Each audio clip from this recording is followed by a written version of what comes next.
Hi there, my name is Madi and I'm a Colorado knitter. And this is my YouTube channel all about my love for knitting, yarn, and making things. Today is Wednesday, December 13th, which is unreal. I'm floored. Tomorrow my oldest son turns 20, which is completely nuts. That means I've been knitting for 20 years. And it's just crazy. I sort of feel that old and sort of don't feel that old, if that makes sense. But he's a wonderful kid and I'm so happy for him, and I'm glad he's home to celebrate his 20th with us. So December 13th, I have an advent to open with you shortly. It's the 13th one from Ocean Loop Studios. Again, my name is Madi. You can find me on Instagram as @ColoradoKnitter and on Ravelry, Colorado5Knitter. I always feel super awkward starting, but thank you so much for watching and I'm glad you're here. Hopefully you'll enjoy the rest of the video. All right, let's get to it and open number 13. I love the number 13, which not really sure why. Maybe because it's the underdog of all numbers, and I feel like it's a lucky one. I've been saving all of the little silky strings in my little basket. Don't know what they'll be for, but someday they'll be put to use. And this has been a really fun advent, so I'm excited to show you the 13th. Oh, look at how cute. It's like a little, let's see, the best way to show you guys. A little teacup or coffee cup on a saucer. Very cute and cozy. And I love all the rings. So I've been saving them all carefully and I've been putting them on this little bracelet that I actually got at Knit City, Vancouver. So there's all the beautiful collection of them so far. Very fun. So I've been enjoying that and posting some of them on Instagram as well. I'll put this one on there too now. So that was Lolly from Ocean's Loop Studio, and that's an advent that I have 1 through 25. Let's see. Okay, what I'm wearing. I am wearing cotton grass. And cotton grass, I'll show you on my phone as well. Everything is plugged in because I lost battery. It is later in the day than normal, and my oldest is here in the house, so it feels a little goofy talking. But I wanted to make sure I podcasted because it's gonna be in the 20s, December 20s next week, which is crazier. So cotton grass, I'll look on Rabbit and show you. Cotton Grass is by the Petite Knitter. And my friend in Chapel Hill, North Carolina, and I did this together as a two-person cowl. And we used Kelborn Woolen Scout in these gorgeous colors. I love this goldy mustard color. I'm always a little unsure by my face, so it was fun to put the light color by my face. It does pill a bit for my tough testing because my hands, as we've mentioned, are really rough. So I can make anything peel, I feel like. I can make anything peel as a sandpaper hands. So I'm not sure if I'm a great representation on if it truly does pill or not. But it was fun to work with this yarn. The pattern calls for DK. I got the yarn at Fancy Tiger Crafts in Denver.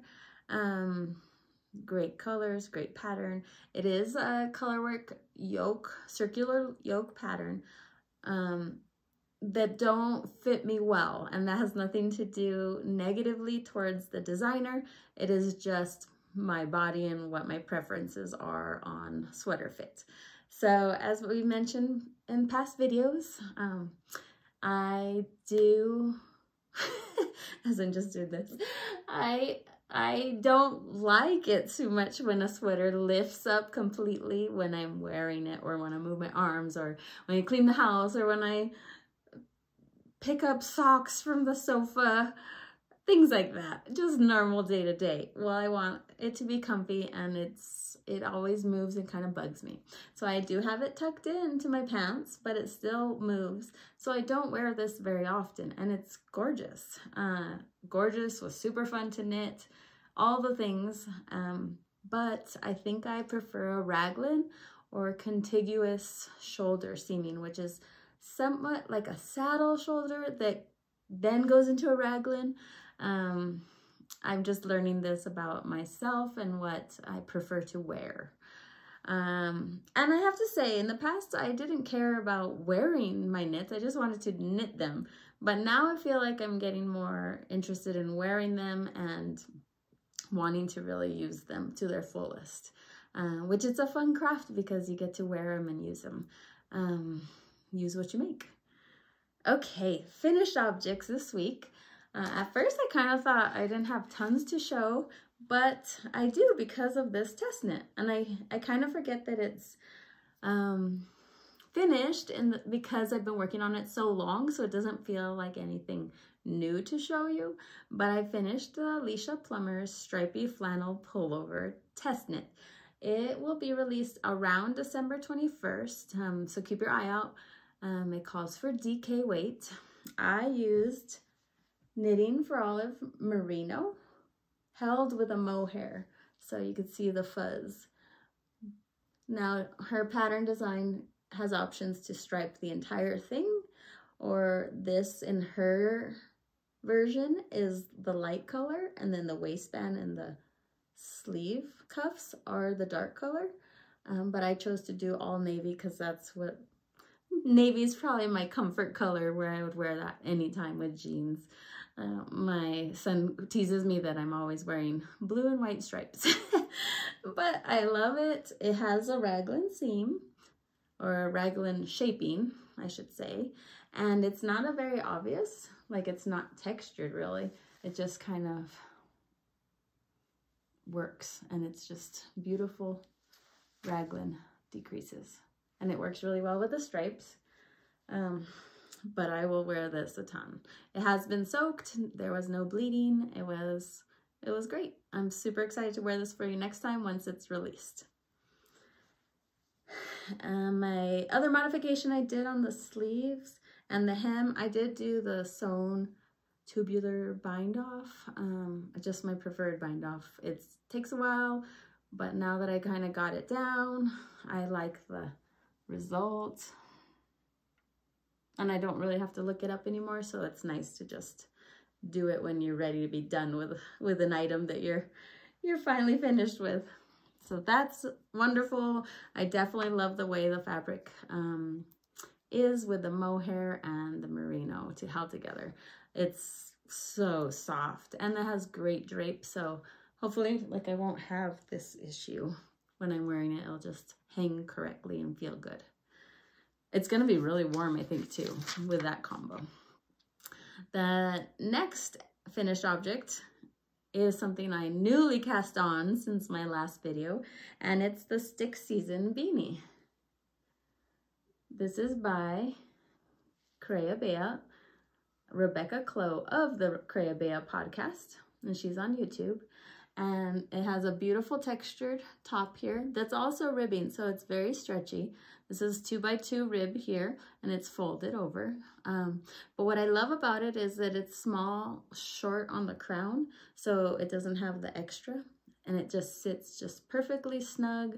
Donnie tried it on and wants it, so I'll have to make another one because this one's going to my dad.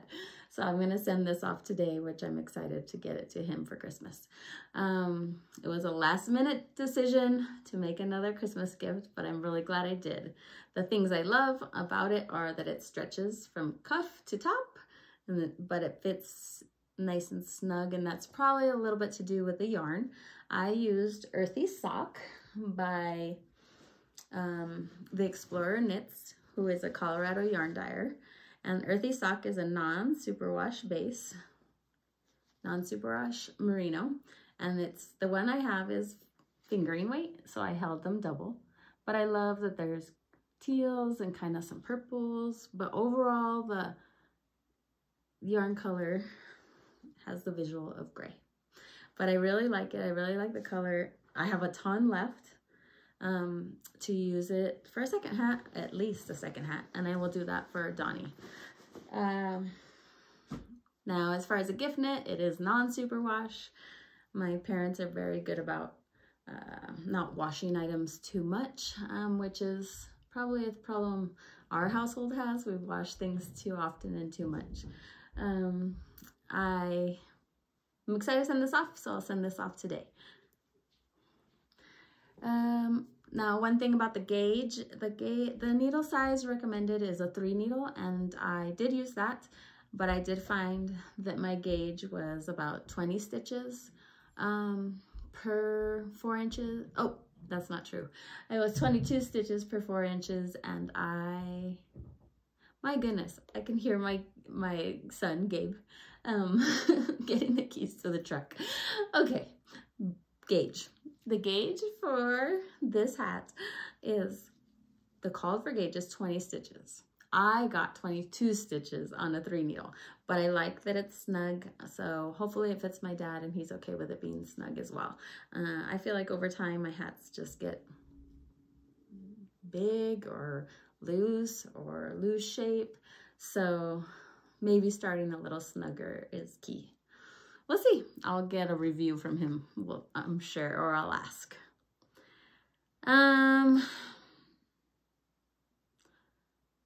I think that's it. Okay, the next item I have that's finished. Oh, I've started this twice because with Gabe here in the house, I was a little shy, or I felt weird talking, but I just had to start again and do it again. So I forgot to go get something that I had said I wish I got, but we have a basket of napkins that are paper, and they're just normal napkins that we buy from Costco. But my kids tend to grab a little counter washcloth towel from the drawer to use as a napkin. They like the fabric towels, and we don't have paper towels. So on Girl Meets Yarn podcast, Mary Lisa, I'll show you the picture of her podcast page. Girl Meets Yarn by Mari Lisa Lugo. Well, she was showing that she uses fabric napkins all the time, and she was making some new ones on her Vlogmas. And so I jumped on board, and I wanted this size of napkin because we have a basket where they all stack and sit and they're easy to grab. Well, so I made a few to see how it went, but she does mix and match where the front and the back don't match. But to be honest, I just cut them this way with right sides together and sewed them. I didn't want to peel them apart and change the front and back and make that decision. So this is the second one, and this is just stash or scraps I had. And these are little sheepies. I have 2 of the sheepies. And then this is my favorite. And this is just cotton, 100% cotton fabric. And then so I cut some more out. And these are more of a flannel, but they're still cotton. And I did it more in that wintry, Christmassy kind of plaid vibe. And so I have these cut out, ready to go. And so you could see, I didn't even cut it in half. I just traced, I think it's 6.5 by 6.5, right sides together, and you'll sew around all the edges, leaving an opening on one of the edges about that big so that you can turn it so that the right side is out. And then I just did a zigzag stitch around it once it's right side out. So I'll let you know how they hold up, how they do. I can get 3 6.5 by 6.5 double-sided sizes out of a fat quarter. So there's the 3. And this is straight from the wash, not a press, nothing, but this is kind of a flannel. And then from the fat quarter, this is all that was left. So not a ton of waste. In fact, I could make a table runner with these strips at the end if I wanted to. So then all the waste I would have would just be this little bit. So we'll see. I'll keep you posted, but super fun because they're just straight stitches. The boys can sew them if they want to. They're super fast when you kind of have the itch to sew something, and we will use them. So I'll let you know, and I'll hopefully show you the little basket I keep them in next time. Okay, so my works in progress are my typical works in progress all over the place and newly cast on. I don't know if I felt like I had nothing to show or I was distracted, so my mind made it even worse and got even more distracted, or I just wanted to cast on all the things, which is probably the biggest reason. But my new cast on and my whip is the new Gudrun Johnston hat. And this hat is called Rigby's Beanie. And I am using Jamieson's of Shetland wool, which I have a good stash of. And I believe it goes like this is folded, but this is the top of the crown. And you make different panels. So about 4, 1, 2, 3, 4, as you can see kind of here. And what really got me is that I'm intrigued by the construction. And so I just want to see how it fits, what it's like, what it looks like. The possibilities and combos are endless, which is very fun. Right now, I crave garter stitch. I don't mind having the short rows, which that hat has a lot of, but I'm reading off of my Kindle a lot more this week. I think it's just a nice quiet thing to do while I knit, and so the garter and stockinette stitch really suits that well, trying to read and knit at the same time. Okay, the next whip I have is also a new cast on, and that is, you're gonna die, this is so cute. The Susan B. Anderson from the Good Tidings box. This is the reversible tree and snowman. So far, I have most of the snowman done, and he's wearing a little almost done hat, and it's a stocking cap, so it kind of has the length going down. So I have a few more rows of the hat, but the hat does come off, and he's a little baldy, and he has a little eye cord for the nose, which is a carrot. The eyes I had trouble with, only because I'm not exactly sure I do it right, but these are the safety eyes, and all of this material comes with this kit, with the pattern. But as I was knitting, the eyes would sometimes pop out, but they're doing much better now that I have it stuffed. Without the nose, he could be a little ghost. But that's been really fun, and here's the little pamphlet that came with a Good Tidings box. And it's kind of hard to see, but here's this little snowman that reverses to a Christmas tree. So he's been fun. It's pretty fast. Just a day's worth of a little bit of knitting. It is on double pointed needles, a little bit fiddly, but I think it's only fiddly when we're not sure what's happening. Like if I made that again, it would not be fiddly. It would just be smooth rolling, I think. But Susan B. Anderson makes gorgeous patterns and always amazing. Okay, the next cast on is the Festive Mistletoe socks. The Festive Mistletoe socks are, I was positive I had a picture. I have a picture of my festive sock. There it is.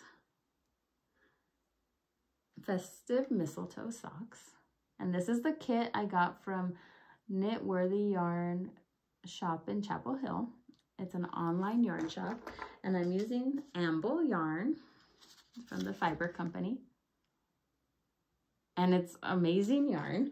But let me show you my socks so far. So my goal and my hope is by next week is to have them be at the point where it's just this simple red vanilla portion of the sock. Because here's the cuff, which is essentially almost all of the leg before that red.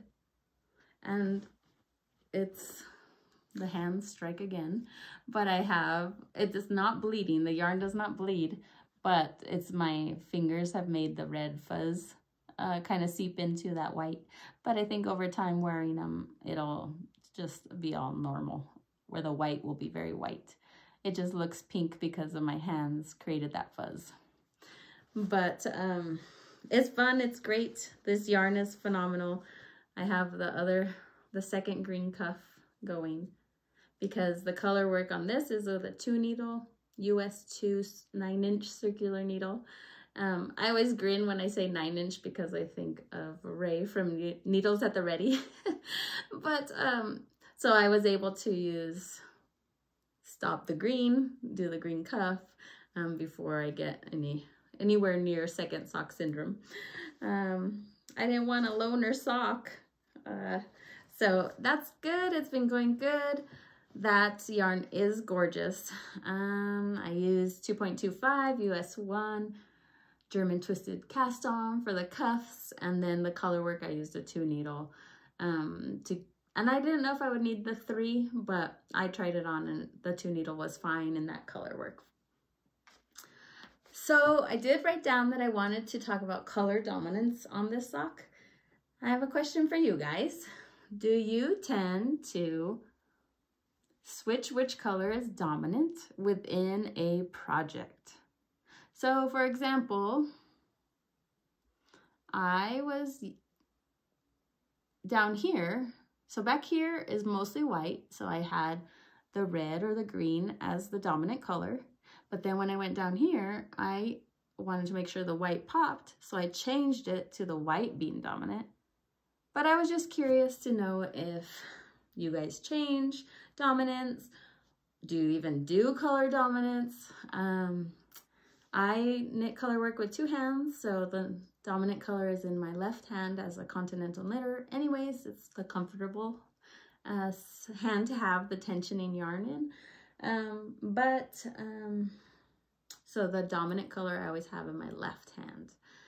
So just curious if you guys change within a project, if it depends on the project, if white is always the dominant one or the lightest color is always dominant. I was just curious. Okay, I cast on a second stick season, and I have to say I'm not sure this is the right pairing. This one is a beautiful match. Yarn and pattern, beautiful match. This one is a beautiful yarn, and it is Hue Loco's MCN sock yarn. So let me show you Hue Loco. And that again is a hand dyer in Colorado. And this is MCN, so it's got cashmere and the color is linen. Now I think this linen color is probably my favorite neutral color.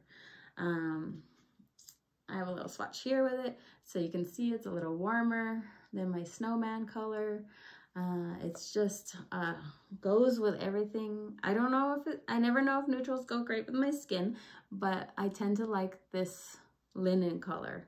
It's a little bit pink. It's like the difference with this. It's a beautiful color. So I do have another stick season cast on because they're very fun to knit, very mindless. You don't have to know the pattern until the decreases. You'll remember it easily. But here is my cuff with one of the Lolly Ocean Loop stitch markers. And this is the brim, I should say. I do think, so this one has been soaked and it has a pretty halo. So I'm hoping this will give a similar result, but right now, I'm not sure. It's held double, so fingering held double. It's a super wash, so that makes the texture different. But I kind of wanted to have a light colored hat. I have a lot of dark ones, and I'm still determined to find a perfect beanie, handmade beanie, I should say, for myself. I'm still on the lookout. They don't fit me well, and I'm not sure what I do wrong. If you guys have a favorite beanie, let me know down below. Okay.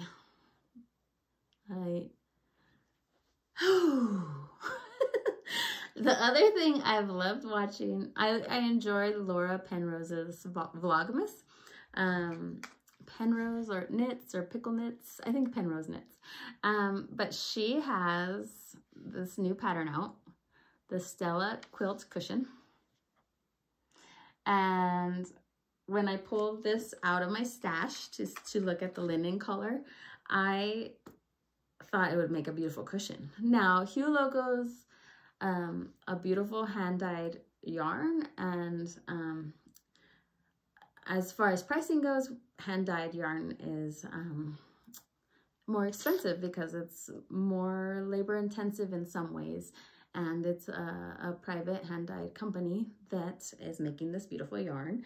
And so I knew for the blanket that Laura Penrose has, I wouldn't be choosing to spend our budget on a blanket quantity of the Hue Logo, but I would be willing to buy a skein of DK in the linen color for this Stella quilt cushion,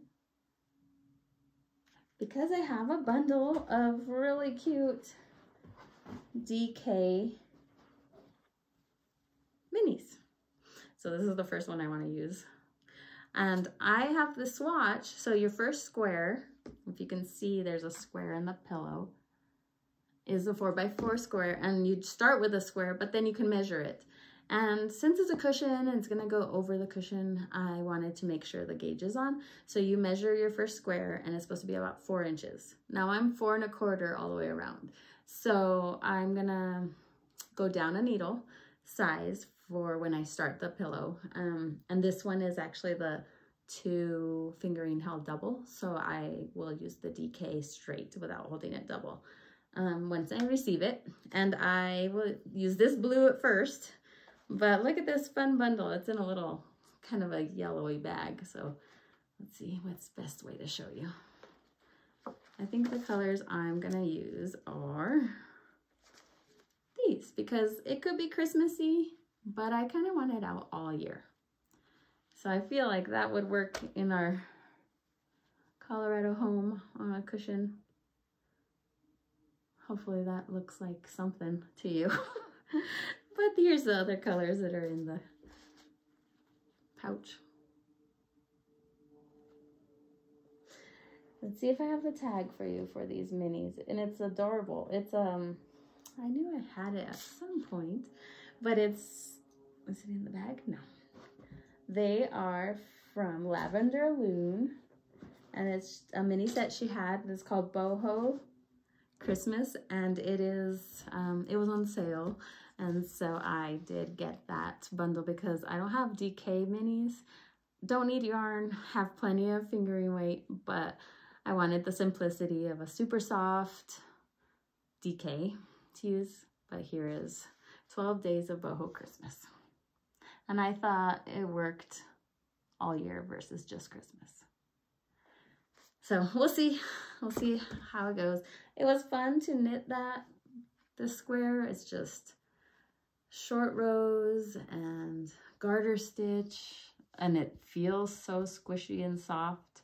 Now the DK I'll get is just merino. It will not have cashmere, so it won't have a halo, but it's feels good. I feel like it'll be fun to have that pillow cushion. Okay, Advent socks. I'm almost at the end. I'm glad to get this out because I feel like I'm not sure what next week will bring. Gabe's girlfriend arrives next week, and then it's Christmas. So I'm not sure. I'm hoping I'll pop in the 21st or so, possibly for a live, because I'm not gonna have that much done to show. So if anyone's around and wants to chime in for a live YouTube video, let's try it next week sometime, and then maybe some of that interaction we can chat a little bit before Christmas and New Year's, and then I think it'll be the new year the next time I say hi to you guys. All right, so the last whip I have is Advent socks. And these are the Advent socks. I actually have both, and they're up to date. I think they're 12 rows, I think. This one I have a little bit more, but I need to do the heel next, which will be in the white. And I use, for my vanilla socks, I just use 2x2 ribbing, casting on 64 stitches with a German twisted cast on. And then I knit, and I do okay with a longer sock. So for the Advent skeins, I go all 12, heel turn, and then about 12 for the foot. 12 rows, I should say, of the color change. 9-inch circular needles is my thing, but they've been fun. They're definitely different than I expected, but at first I was unsure, but now I really like them because I'm liking these colors as they go along. So it'll be fun, and I'm sure I'll finish that on time because it's been quick. I just need to do those heels because it's easy to do a row here or there, waiting for the oven to finish cooking or waiting in the car at soccer practice. Certainly easy to keep up with that in my life right now. Okay, so the next thing I wanted to say is that I never heard from the first winner of the drawing. I have it here all packed. I'll show it again in case you're new here. And so I made this bag, and it's just a drawstring bag, about medium size, with a skein of Hue Loco, backyard chicken collection, these beautiful colors. And I want to send this out. So I did have to draw a new winner, but I'm excited to share this. So if this is you, I'll show you in a second. Please email me. My email address will be down below. Let me show you who won. And certainly feel free to reach out if you were the original winner. If you'd like to reach out, you're so welcome to. Here is the new winner, Peter and Kathy Moran 9004. So if this is you, please send me your information on my email address, and I will get this out to you. Okay, ooh, this week's yarn, pocket yarn snippets. I have two new pocket yarns for you, and I got so many smiles and fun comments, some really good ideas what to do with it. The one said like beads, we could string it, and I thought, oh yeah, you could string it like a necklace, you can make little ornaments, I could make garland. Oh, my mind went crazy with that. Another commenter said add essential oils and put them in your knitting bags or your sock drawer. Again, brilliant idea. Totally gonna do that. And then I did have a question about the yarn bleeding in my pocket, which was a really good question. Never dawned on me, so I really appreciate that comment and concern. I never have had that, but I'm certain it could happen. So just be cautious. So this week's pocket yarn snippets, here's one. And that is, I'm sure this, just little snips from this, because look at the orange. And it's not a perfect circle, like you could see it's just kind of stuck together. Like a little flat thingamabob. And then I have this. Oh, and the blue, I would imagine, is from this Testnet. And then I have, what is this one? I feel like I knew. Oh, I know what this is now. So this is the other one. And this one's more of a circle, little sphere with a little non-superwash right there. But I'm pretty sure it's from winding, like the little ties that you have from winding the skeins of yarn into balls or cakes. And so I just put those little pieces in my pocket. And there it is. So that was this week's Pocket Yarn Snippets. Okay, I think we're done for today, which is good because my sophomore in high school is on finals week, so he's going to be home shortly. And I just feel awkward, even though I think the oldest would like to chime in. So maybe sometime or the next week I'll have him on the podcast. Actually, that's a really good idea. Maybe next week we'll have him on the podcast. Okay, the last thing to share is what I'm reading. And like I mentioned, I've been enjoying some garter stitch and stockinette knitting. And I've been reading on a Kindle, or I'll use the Kindle app on my phone when I'm out and about. I'm reading Winter Garden, which is a book recommended to me by one of my new Instagram pals. And so I really appreciate that. I did finish Tom Lake, the audiobook, narrated by Meryl Streep, and it was really good. Recommended as well. So hope you're having a great day, week, hour. But I really appreciate you guys watching, and I hope you have a fun week of making. See ya.